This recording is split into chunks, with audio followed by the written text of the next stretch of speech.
तव कंजलोचन पंचमुख गर्जन जपदकं दारुणम्।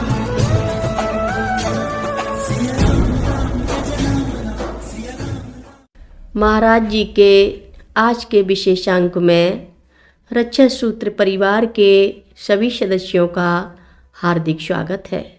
बाबा जी के भक्तों को राम राम।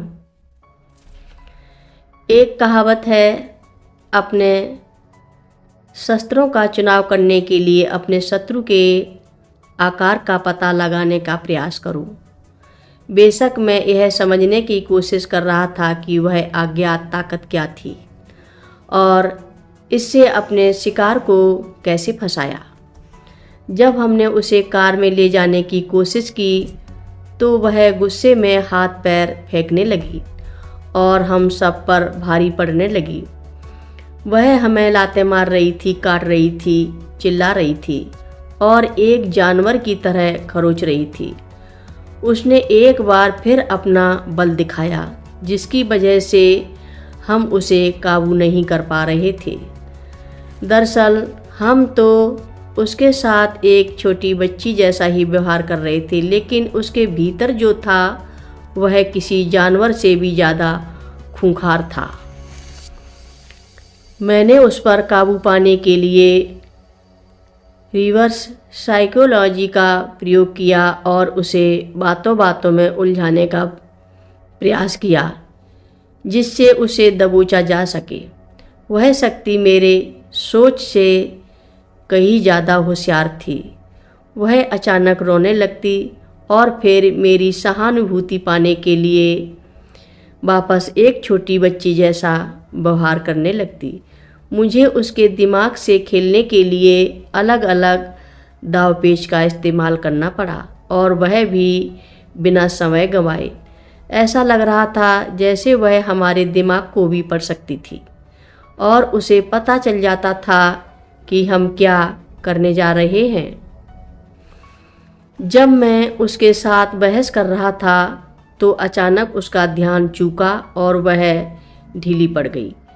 तब हमने उसे बड़ी आसानी से पकड़ लिया और कार के अंदर पिछली सीट में ले आए। उसके दोनों तरफ दो दो लोग बैठे हुए थे। हम में से एक अध्यापक ने अपनी बेल्ट निकाली और उसके हाथ बांध दिए। मैं उनमें से एक अध्यापक को अलग से एक कोने में ले गया। मैंने उसे अपनी रणनीति समझाई कि मैं आगे क्या करने जा रहा हूँ।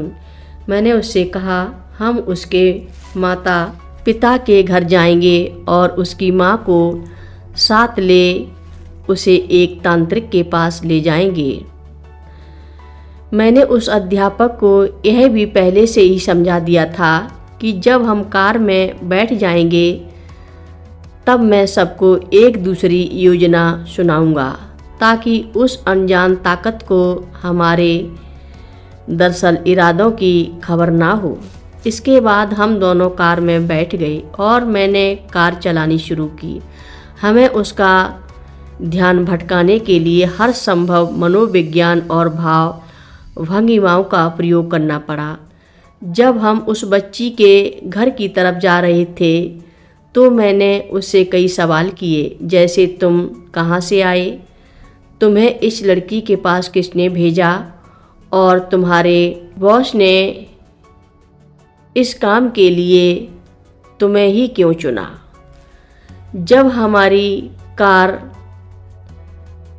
प्रेशल गांव के कब्रिस्तान के पास पहुंचने वाली थी तो उस अनजान ताकत ने रोना शुरू कर दिया। उसने कहा, मुझे वापस मेरे घर मत ले जाओ, मैं यहाँ नहीं रह सकता।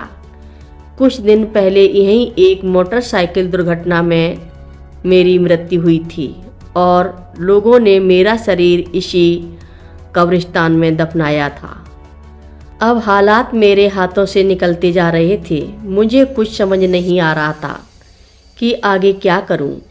यह उसकी कोई चाल थी या वह वाकई सच बोल रहा था। मैंने इसकी जांच पड़ताल करने का फैसला किया। मैं कब्रिस्तान के बगल में कार रोकर बाहर आ गया।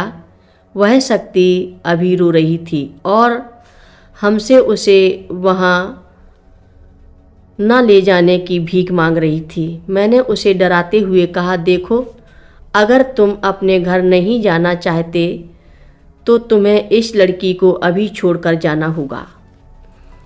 उसे सांझे में डालने के लिए मैंने कहा, मैंने पानी पीने जा रहा हूँ।